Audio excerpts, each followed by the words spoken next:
Велик четврток, денот кога православните верници вапсуваат великденски јајца, највесело го поминаат децата, за кои денес имаше низа манифестации во регионот. Во Домот на културата во Штип 6-та година поред детските градинки и основните училишта ја изложуваат својата великденска приказна која ја изработуваат групно. За прв пат манифестацијата траеше повеќе од еден ден, траеше 3 дена, со тоа што пред самиот главен чин на доделување наградите имавме работилници, креативни работилници во кои што самите деца на лице место овде твореа и креира и ги правеа дел од украсите.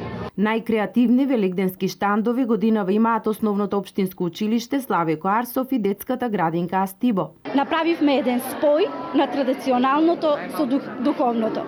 Се нурнавме во длабочините на она што е најчисто, а тоа е нашата македонска традиција. Подготовката ни траеше стварно долго време, но се исплати дека ја добивме првата награда. Во Штип утринава беше весело и во трговскиот центар Елкос, каде деца од Астибовите градинки ја изразија својата креативност во декорирање на великденски јајца, кои завршија како подарок за купувачите. Нашите дечиња од детската градинка учествуваат во изготовка на овие великденски јајца по нивна имагинација, по нивни талент и истите тие ги откупуваат на некој начин луѓето од Елкос и ги подаруваат на сите муштери. Прекрасни великденски креации изработија и учениците од Делчево на денешната великденска изложба, која се одржа во градскиот парк во организација на основните училишта, детската градинка и гимназијата од Делчево и секако во соработка со локалната самоуправа.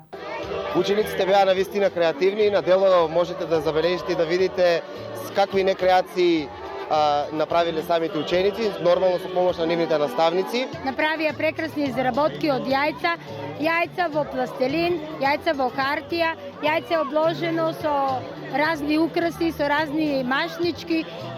Некаде помогнаа малку и работилниците заедно со родителите и така да се обележи овој голем христијански празник.